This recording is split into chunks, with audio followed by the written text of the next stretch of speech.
Hello, this is another Alpha Strike replay video, and we're doing an unboxing of the Kell Hounds Striker Lance for BattleTech.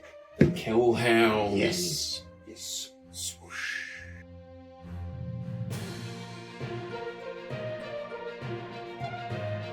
Looking to play some games, but you need to transport your miniatures?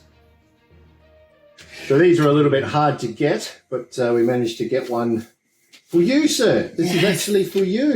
You had a few come through and managed to snag it.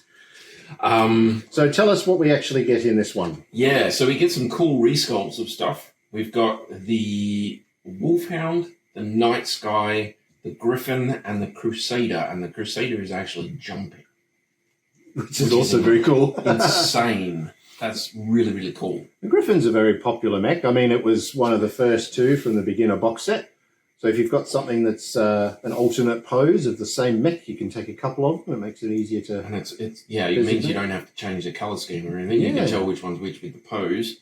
But it's also a pretty workhorse mech. It's around. It's a lot. Oh, yeah. There's a lot of them around there. All right. Should we have a look? Here we are. Cutting away from myself because I am a professional. Professional.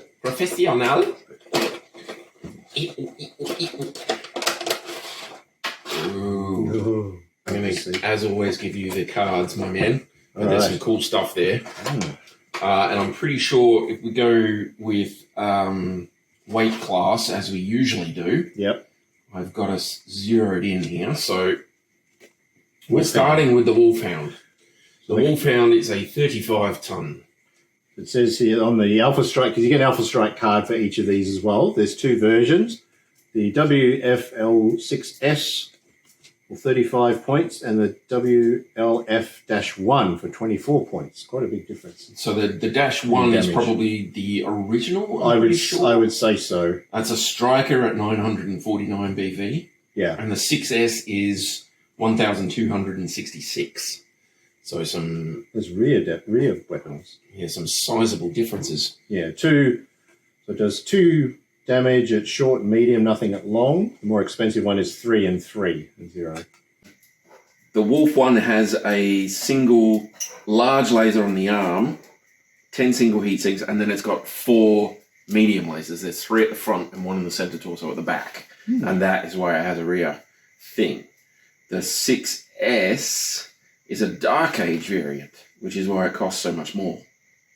So it's got an ER medium laser in each torso. The center torso carries a small X-pulse laser to cover the rear. And then the right arm has actuator enhancement and a large re-engineered laser. That's XL engine and endo steel and light ferrofibrous. Oh, God, yeah. So it's full on. And that's why the pips are so weird. Yeah. It's what's the one got for internal? 3. 3 and the other 4 got arm 2. and 3 internal, and the other one's got 4 and 2. 4 arm and 2. Yeah, I don't know. From an Alpha Strike card point of view, it's a little bit faster and there's a higher TMM, but doesn't have the overheat option. For the actual Kell Hounds, there's a WLF-1 Allard version, which is Daniel Allard, the commander of the Kell Hounds. That's his personal variant. So they have ties to Wolf in Exile. So they're able to get some clan technology. So that it's got a clan extra light engine, 12 double heat sinks, and then all its weaponry is clan based as well. So he's got an ER PPC, 3 ER mediums, and an ER small in the rear. And then they're all tied to a targeting computer, which is nasty. Yeah. But there you go. He does actually. His card is actually in here as well, which is cool. There you go. Gunnery Piloting 1. Oh, nice. So he's pretty good. Very nice. So Lieutenant Colonel Mercenary, Kell Hounds, Wolfhound. So, though overshadowed by the exploits of his brother Justin and nephew Kai, so I know Kai. Allard, yes. Maybe Kai Allard Lau, who's just like a god. His career remains exceptional. The youngest graduate of the New Avalon Military Academy. Yes. He rose through the ranks to command the Kell Hounds' 1st Regiment during the climax of the FedCom Civil War. Few who underestimate the lesser Allard live to regret their error. Yes, that would I make bet. sense. In that thing, yeah. Now, his special ability's got 6 points. So Holy crap. He's got natural grace and sniper. So sniper, you swap the short and long range penalty. Wow, yeah. With gunnery 1. Yeah. He's not missing. No. Natural grace, reduce the cost of entering buildings or ultra heavy terrain by 1 movement point. Apply a -1 target modifier to applying skill rolls to avoid falling damage from buildings or falls. Or setting off mines. You can torso twist 2 hexes instead of 1 and can flip a single arm regardless of which activators are present. Holy crap. That's nice. He's cool. And he's rocking a Clanny PPC in that thing. Yeah. Holy moly. Yeah, he's nasty, yeah. You would not want to meet him. No. Who else we got in here? Uziel Ehrlich. Usually. A lieutenant in a mercenary outfit, the Lone Wolves. So disaffected by the Republic's failure to protect its citizens, so we're talking still Dark Age-ish era, I guess. He deserted from the Standing Guard in 3136, yeah. Heading to Galatay, he founded the Uziel's Aces mercenary outfit and found minor success taking defensive contracts in the chaos of the Dark Age. They got as big as a company size, and then a rogue clan unit just came along and decimated them.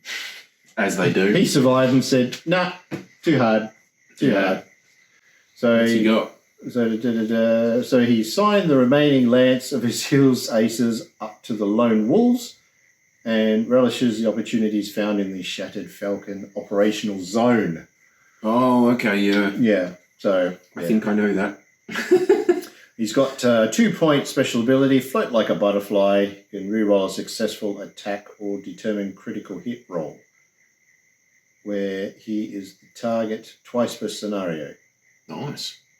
That's nice. Handy. That is quite handy. That's very handy. 3 gunnery, 5 piling. That's pretty cool. That's a cool little thing.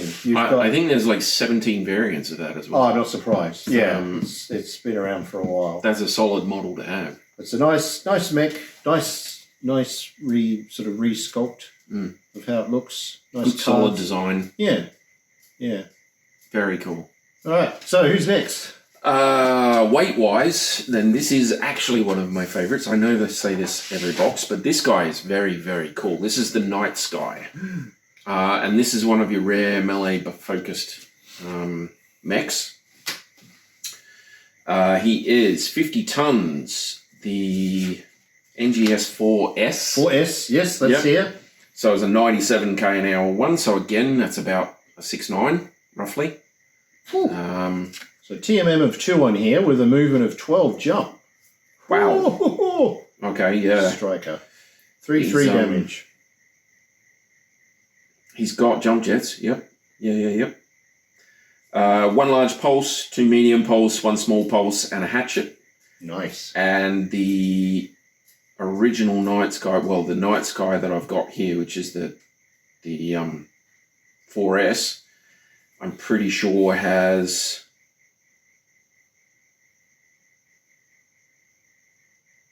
triple strength armor. Yeah, didn't it have something like that? Yeah, it did say I had it, but it doesn't say it here. No. It's only got energy and melee with the hatchet, obviously. Okay. So it's size 2. So what's that, size 3 damage? I think it does one a bit higher. I think that's how it works in Alpha Strike version. There is, oh yeah, there, okay. So the 6T's got triple strength armor. We've also got the card for the 7S on here for an extra 1 point. No, the 7S is heavy ferrofibrous armor, increases survivability, while an actuator enhancement system is mounted on the hatchet-equipped arm. Wow. Range combat has a large X-pulse laser, a small X-pulse laser, to help keep the pilot warm in the head. Is what it says there. To complement all of this, a pair of clan specification ER medium lasers are shoulder-mounted. He's only 1 extra point. He's got the same. That's insane. It's got more internal and the same out structure. It does the same damage. Energy melee. So for an extra point, you've got an extra point of internal structure, which is definitely worth it. But that the 6T with the triple strength, it's got an ER medium laser and a pair of ER smalls to make room. It loses 1 medium pulse. But that lets you just really fine-tune your heat level and get that TSM online, but not over. Yeah, that's true. Over the limit. Yeah. And that can really seriously make some solid damage. It's 10 damage anyway with that hatchet because it's every 5. So it still has its, looks like, based on the model, it still has its hand where the hatchet is. So it should be able to pick up. If it's got its hand actuator on the sheet, I'd have to go have a look. It means it can still pick up and carry stuff up. Yeah. It's so nice, though. It's all rounded. Yeah, the old school model that I've got, it's very obvious that the hatchet is below the hand. Okay. Oh, well, there you go. That's probably how it is then. Yeah. But it looks like it might lock back or something, and you can use your hands and then just spring it forward for combat and use that, lock it forward. Yeah, it's got like a reinforced outer casing thing, maybe. Yeah. That's very for bashing cool. Stuff, I suppose that's what you want, isn't it? Yeah. That's so nice. It's a nice, neat looking look. It's like a Assassiny and that sort of style of mech. Yeah. That elongated head thing. Very cool. I like the art from it. So we've got a couple of pilots here. What's that? Delma Luciano? Yeah, that's right. Lieutenant Mercenary Discovery. Okay. All-star. A self-proclaimed all-star of the mercenary trade, who voices personality as a source of mirth for his comrades and consternation for his superiors. Spending a few nights in the base's stockade for high-spirited brawling and stuff. So he's a pain in the bum, but he has a good time where he goes. So 3 points for his special abilities, melee specialist and street fighter, which kind of makes sense. That's a good combo. Yeah. So you get a -1 to hit modifier for physical attacks, and you add a point of damage as well. And you can do them in the shooting phase. Street Fighter. Yeah, Street Fighter lets you conduct them in the weapon attack phase instead of the physical attack phase. Ooh, so he gets a -1 to hit, +1 damage, and he can do it before everybody else. Yeah, that's pretty cool. That's cool. That's a good combo, that. Oh, my God. Zana Hordienko. Yeah, that sounds Hordienko right. will take it. Yep. Oh, also from the Kell Hounds. 4/3 Kell Hounds. So. Well, they'd want to be from the Kell Hounds. Yeah, well, that's it, yeah. There's got to be at least one.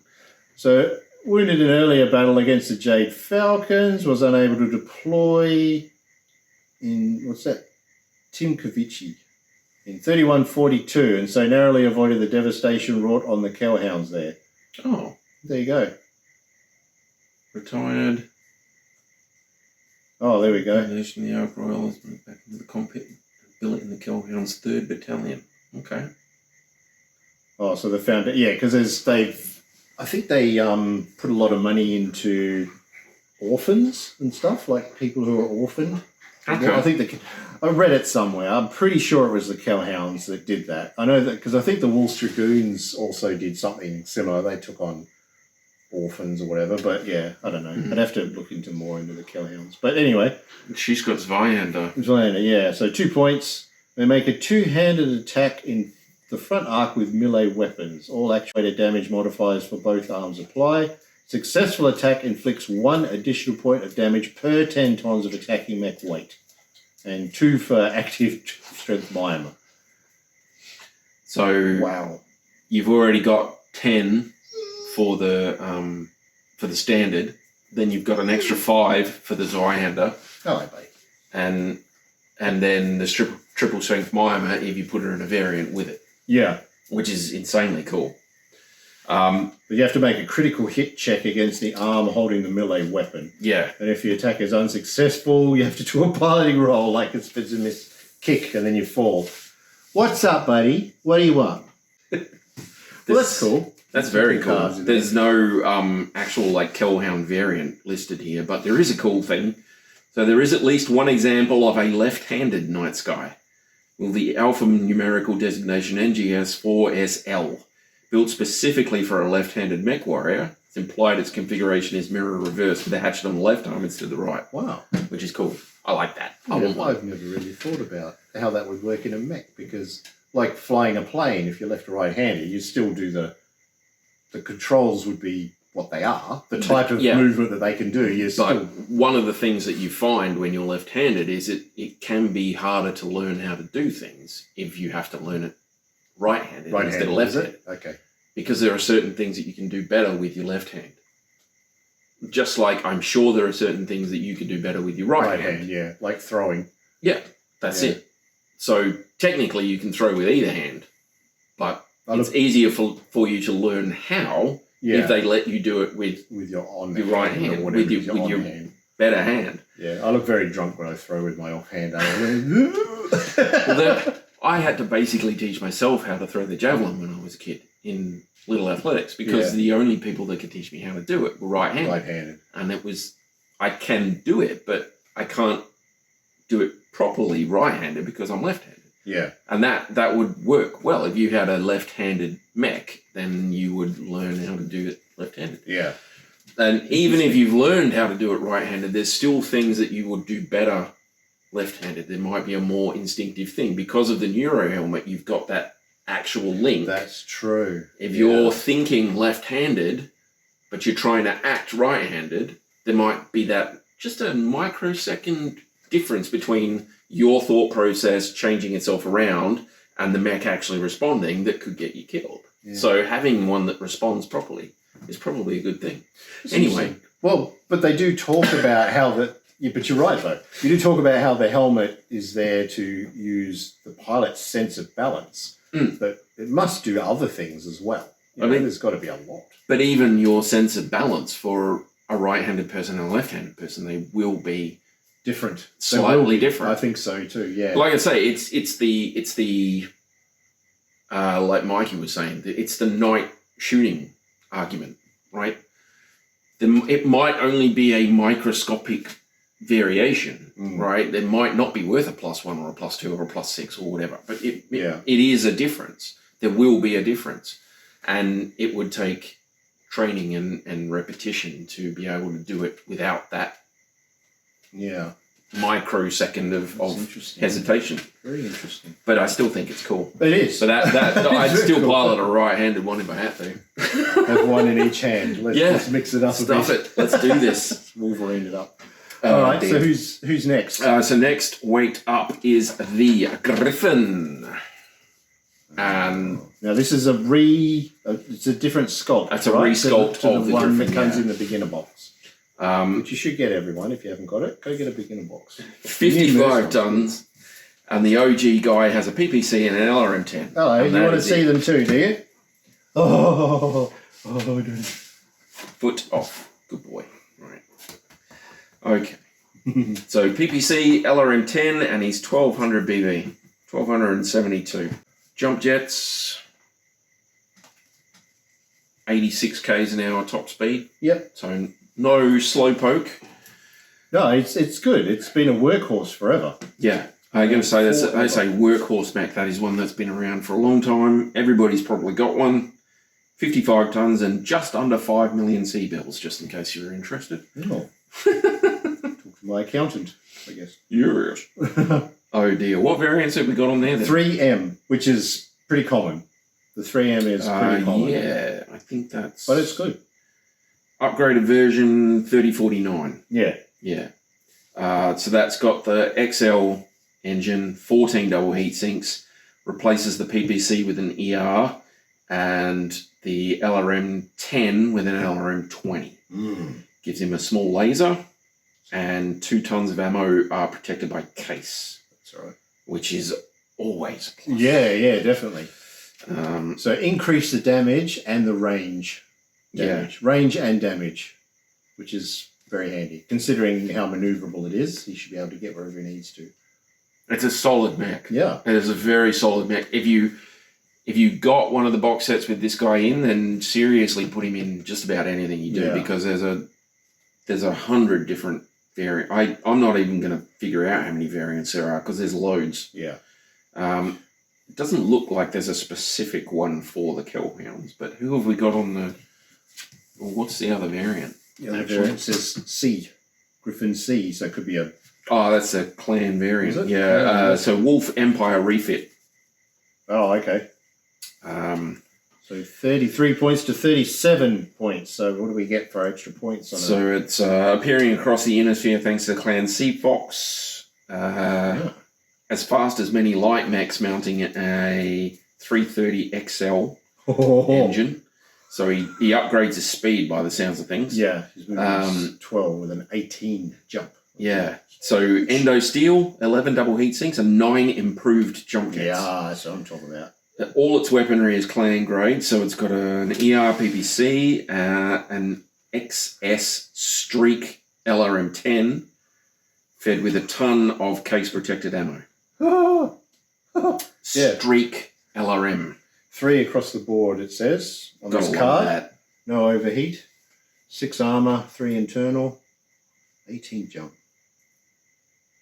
18 jump. 18 in jump. Alpha Strike, 18 jump is solid. Jump. That is a good number. TMM of 2, I guess, plus 1 because if you choose the jump. That's cool. I like that. Very cool. It's a great mech. It's always been a great mech. And there's some. So Like I say, I can't see a Kell Hound variant, but we've presumably got a Kell Hound person. There we go. Yeah, Brogan Casey. 4 gunnery, 5 piloting, so pretty average. Kell Hounds Griffin. One of the many skilled but unaffiliated mercenaries haunting Galate in 3010. Brogan Casey's career at that point consisted of short stints in a succession of failed startup outfits. Most succumbed to bad luck, leadership, or bookkeeping within a year. Oh, poor fella. While little about Morgan and Patrick Kell suggests they would last any longer, the brothers possess enough enthusiasm and funding to coax Casey to sign on as a founding Kell Hound. Probably finally a light at the end of the tunnel. It's not a PPC. 2-point Headhunter. Can automatically identify enemy commander units and gains a +1 initiative bonus, cumulative to a max of +3, for each opposing command unit destroyed and disabled. Wow. Yeah. If no enemy units are designated as a command unit, the highest BV cost unit in each formation is considered the command unit. That's cool. That is good. I know I haven't seen that one before either. That is very cool. I've never felt more honoured than when serving with the Hounds. +1 initiative And bonus. never more betrayed than by the defection. I don't know. Wow. You've got to get into the lore. Yeah, I think so. That's it. That's an interesting ability. Very interesting. Cool It gives you initiative for killing commanders. Yeah. That's cool. And we've got something from the 12 Vegan Rangers. A captain. What's that? Wisland Saeed? Wisland Saeed.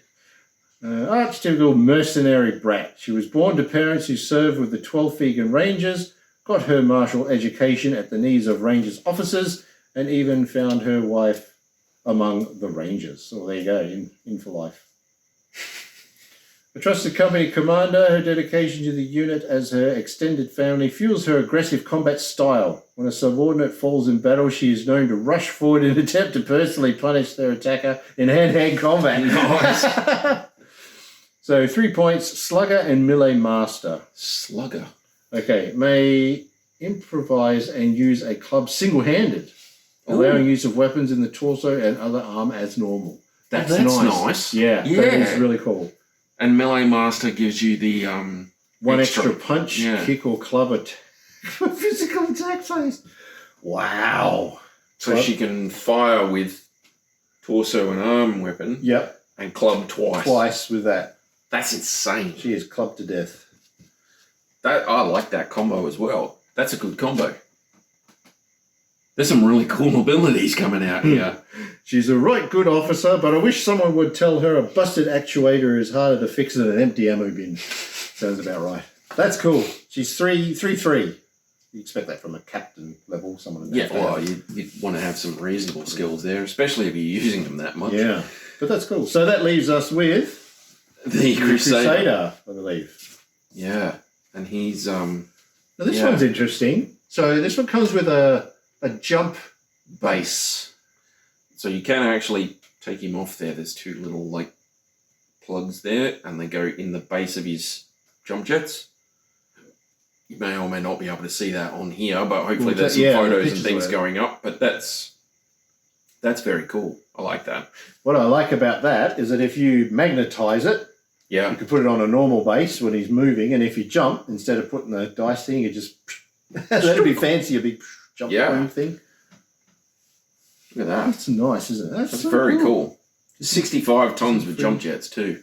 Doesn't quite freestand, but you could... No, but you could improvise something with that. Yeah. I mean, even if you put a couple of magnets in the the base of his toes. Hang on. Oh, there you go. Look at on. Read the whole thing. Always read the whole thing. Always read the whole thing. Second rule, people. That probably might go the other way. They've got a set. Yeah, they've got a set thing. Yeah. Shape. But that's cool. Yeah. Maybe it's not meant for that. But you could make it work. You could easily make that work. That's very cool. I don't know why you don't have to make it happen now, but it's fine. But anyway, it's cool. No. Okay. Magnets are always the winner if you can take the time always the winner to do it. But that would be that one goes in there. That's cool, look at that. And that one goes on there. No, it doesn't. No, it doesn't. You think they match that up. But anyway. They're almost matched up, but they're not quite. So it's like, yeah, just... That's cool. That's very cool. Jumping version. All right. So I have a couple here. One's in the Kell Hound colours. So we can look at that one first, maybe. I don't know. Oh, the 5N is pretty... I think it's a bit older. Have we got a 3R on there? There's a 8R. Oh, okay. That's a Kell Hound one. What's the other one? The other one is a 5M. Ooh, that's fairly advanced. That's got a lot of stuff on it. Look at that. Yeah, that's pre-Worlds League, introduced in 3049. Recovered Starlead technology. Excellent. XL engine, 13 double heat sinks, jumping up to 120 meters. So it's got a jump of 12. No, 4. 8. Yeah, 8. Yeah. Yeah, so 4. Yeah. Sorry, 120. So That's not. Yeah, 4. It's 30 per thing. Sorry. I don't know where I got 12 from. That's all right. See, maths on... I can do this stuff when we're not... Oh, my God. Forget it. Doesn't matter. 2 LRM-15s. Yeah. 2 medium lasers in the arms. 2 Streak 2s in the legs. Flame Tech Flamer and a machine gun in the right arm. Oh. And an anti-missile system in the head. 1 ton of ammo for the machine gun. 2 tons of LRM reloads and 1 ton each for the AMS and straight launchers in a case-protected side torso. All right. So heat's not really much of an issue for this guy. Well, it is, but it's not. 13 double heat sinks. 13 double heat sinks. When you've got mostly ballistic weapons. Mostly ballistic and missile weapons, you are looking at being able to fire quite a lot of stuff per turn if you get close enough. And that's, what, like 1,400 BV? That's nice. That's not bad. The original, the 3R is 1,300. So I don't know. Being able to jump and having those long range weapons, you can get into position where you need to. Yeah. And there's a lot of like infantry are going to struggle a bit with that. You got a flamer and a machine gun. Mm. What was the other variant? Because I don't see a Kell Hound specific one. It says 8R. Oh, okay. It doesn't necessarily say it's Kell Hound. It's just... Yeah, no, that's Jihad era. Okay. Well, they were around. They were around for a long time. So, LRM-15 with fire control, Artemis 4. Nice. Machine gun, ER medium laser in each arm. Yep. Wow, that sounds like it carries an LRM-15, a machine gun, and an ER medium laser in each arm. Whoa. That's insane. That's how they've written it. It is doing... On the Alpha Strike card, it's doing 4 damage at short and medium. Okay. Long. Yeah, I can see that as a thing. Yep, okay. Yeah. Holy crap. Maximum. SRM launches in the legs are replaced by Streak 6s. Wow. The right torso carries a ton of machine gun ammo and 2 tons of LRM in case 2 protected. Yeah, oh yes. And then left torso carries a ton of LRM and a ton of Streak ammo in case 2. Cool. 8R keeps the top speed of 64 k's an hour and is protected by 12 tons of light ferrofibrous. but with an XL engine and an XL gyro. Right. And that's 1600 BB. Well, you keep that guy out of battle as long as you can. Well, with He's two all right, LRM-15s. Just sit back and just empty those bins before you start. The streaks are good, though. Yeah, You know, streak you can serve sixes it a in lot the there. legs. That's not bad at all. There was a version of the Crusader that had its leg launchers as normal SRMs, but they had them as torpedoes. Yeah, So it I walks remember through that one. and just Yeah, that's kind of handy. yeah, I saw that one. It's probably in here somewhere because I'm pretty sure they list it.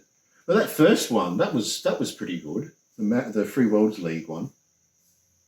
Used 35 points for the Alpha Strike card, but it's pretty good design. It's got like it's still got some energy weapons, and it's still quite good. And it's still got a solid hitting like weapons package overall. Yeah, You're not going to be shy of options. I mean, and the anti-missile system there is going to help out. that's very good.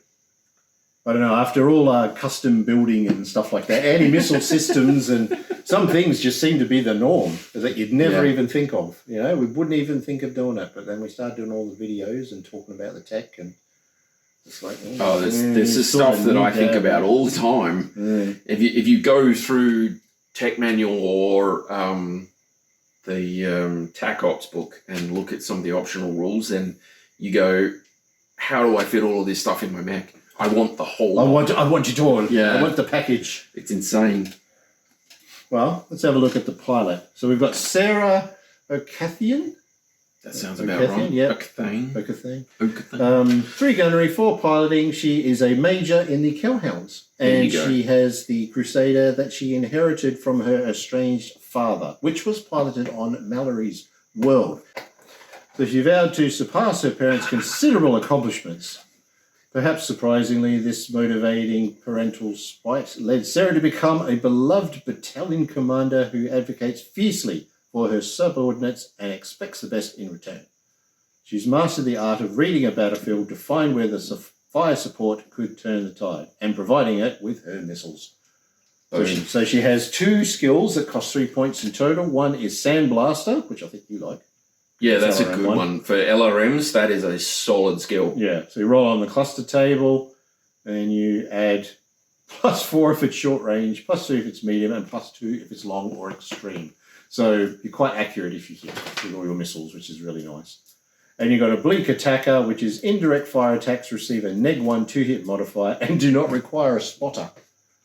Oblique Attacker is the best if you have LRMs. It is an awesome, awesome ability. Oblique Attacker, Dexy. That's the one we want, man. That's really cool. You look, it's got there's a separate little bit there for the base. Where was that? That was in there. Oh! It's in the bottom. Oh. So it fits onto that foot. Yes, mate. Yeah. So that's really cool. So you might have to shave some of the pegs down, just a smidge. Oh, that's so good. But you can get it to sit on there and do that. That's very cool. That is very handy. I like that. We have another pilot who's with the Greg's Longstriders mercenary unit, a captain, 4 gunnery, 5 piloting, so pretty average. Unhappy with the regiment's quiet garrison posting in the Magistry of Canopus, voicing discontent within the Longstriders for several years. Now, the Magistry of Canopus has some very tantalising locations. Does it? Yes. Oh. Yeah. They sound cool. Yeah. I'm sure. That's one of the smaller out there ones, isn't it? They've Red Light District, I guess you could call it. Oh, right. I think that's them. Interesting locations. Yeah. I'm pretty sure that's who it is. Anyway, doesn't matter. Company B is consistently well placed to repulse the raids, but the suspicious pattern of the attacks coming right after her unit's redeployment is raising eyebrows. She's going, oh, we're going to be here. So there's nothing happening, and then suddenly there is happening, but it's getting out of control. Yeah. Terrain Master for 3 points. In this case, it's Forest Ranger. The actual thing. Nice. So it receives -1 movement point to all movement costs in woods or jungle hexes and applies a -1 modifier to the piloting skill roll for moving through jungle hexes. And if she expended walking MP and is within a woods or jungle hex, attacks against receive a +1/2 hit terrain modifier. That's nice. That is very nice. There are not many games where they don't have some sort of woods in them. Yeah. You know, most planets that are heavily populated will have most of their combats there. And if you've got like a heavy woods, that's already a +2. If she moves into it, then she's got less movement to actually get in there. But if she actually expends walking movement into it, Yeah. then she gets an extra gets a +1. bonus. So that's a +3. Yeah. That's insane. I like it. We get action. The locals get reminded why they pay us. Don't see nothing wrong with that. And that's why she's calling him in on it. That's right. Oops. Don't give that away. Well, that's cool. But Oh, you've got a pilot that you can use for each of those. I mean, generally in most games they recommend you only have one card in your entire force or per lance or whatever. You can work But out if you're getting like a specific Kell Hounds lance, then Yep. there's no reason why you can't have somebody else with a specific somebody else lance. Like there's True. Wolf Dragoons or whatever, There isn't there? is, So yeah. and you can say, yeah, well, you can use all of the models that, all of the pilots that fit that model. So you have your lance with your 4 pilots, and they have their lance with their 4 pilots, and go for it. Off you go with all Yeah. those amazing abilities. That'd make for a weird game, but it'd be cool. Wonder how many mercs fight other mercs. There's no sort of, I don't think there's any sort of statistic that's been recorded from all the stories and the novels and all that sort of thing. Mercenaries are fairly commonplace, I guess. And commonplace would mean that mercenaries get put on the front line. Well, they can Reasonably demand regularly. big money and things Yeah. like that, but But garrison stuff is if you're usually going to safe. pay people to fight, then you either garrison them and have them just minding things. Yeah. But if they're in a battle, then they're going to be at the front of the battle, because if they die, you don't have to pay them. Well, it depends on what. It depends on the contract, but that's the general Don't theory. ever negotiate with this guy. That's the general theory for mercenaries, right? I've been reading like old school books. I'm sorry. That was the thing is like you push your mercenaries forward, and then like these guys would have negotiated for contract for like, oh, if somebody dies, you owe us extra, blah blah. Yeah, true. But that is the theory for mercenaries. You pay them to fight, not to sit at the back. Yeah. So I think you'd have mercenaries fighting mercenaries reasonably regularly. I know having them as garrison units in like areas is pretty handy, because then they can move their forces off to fight wherever, and then they're still protected. Yeah. They don't make as much money, which is what But she also, was saying. You know, she's getting bored with what's going on. also having them do the occasional deep strike into a garrisoned area would be fairly regular. Oh, I guess so. Yeah. So having them come up against the mercenary unit that's garrisoned there is probably fairly... probably I think yeah. they meet each other fairly regularly. It's not just the house lords that hire them. You've got corporations who hire them, and just everybody. Yeah, I've had a few scenario ideas with like a corporation hiring a merc unit, or even a couple of mech warriors, and just going, no, we need this. We need this, yeah. That. Have you got a big mech? Yes. Okay, then we're going to hire you to do a job. But anyway, so that's it. But there you go. Kell Hounds, strike a lance. And I really Kell like Hound that. specific, and Yep. very, very cool. And Plus offers. this guy here is just awesome. Yeah. That guy there, the model, Yeah.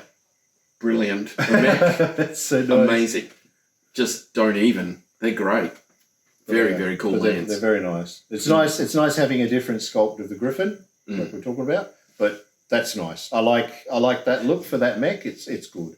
There's lots of detail. That's a very on there. cool variant. Whereas I that has more rounded sort of, which it is. It's a newer design in the years.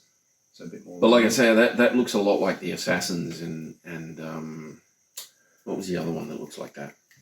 It's the Assassin, and there's another guy that's got that like sort of long, there's the stealth. ovular looking stealth. There's probably a few. There's a few of them, but it's got that kind of look. Yeah. But yeah, the Catalyst guys that they got to do the remodel, they're great. It's great. Yeah. They look good. Yeah. I wasn't too sure how it was going to go at first. When they first started talking about doing it, and it's like, okay, so you've got one artist doing all the designs. When in the past, a lot of them have looked different. You know, they do look different. You've got different artists, different take on things. But I think some of the really, really out there designs were just too much for people to handle. So let's see what you can do. But this is working well. These are all brilliant. I like that. I like the jumping feature. The fact you painted can up. get rid of. You could just have him stand. Take him off, have him standing. Yeah. So nice. So very cool. There we man. go. All right. Very cool. So we'll. I think that'll do you quite well, my friend. I think it will. Thanks, buddy. There we go. Okay, so that's our unboxing. We have done some other unboxing videos, so go check them out. They should be on this list if you haven't watched them. Please subscribe and and go check out the site. So Alpha Strike has a lot of like these sort of box sets as well. We're trying to get. They do sell really quick. They come in. Probably not this one anymore. We're going to try and get some more. But there's also the Ironwind metals as well. So they have a lot more designs that have been released than these ones, and they're all in the metal. Some people prefer metal. It's okay. It doesn't matter. They are nice. So go check those out. And I think that's about it. So I think that'll do. If you're subscribed, you'll know when the next movie comes out. Next video. Yeah. Next movie. Okay. Take it easy, guys. Okay, bye. Bye. So you spent all your time painting up your miniatures, but now you've got to take them somewhere. Felt here can help you. Whether you're just going to play some games with friends, or you need to protect your models while you go to your latest tournament, Felt here have a bag just for you. Doesn't matter whether it's a small little collection that you're taking, or everything you own. Alpha Strike has this range, and it's amazing. Head to alphastrike.com.au and get them today.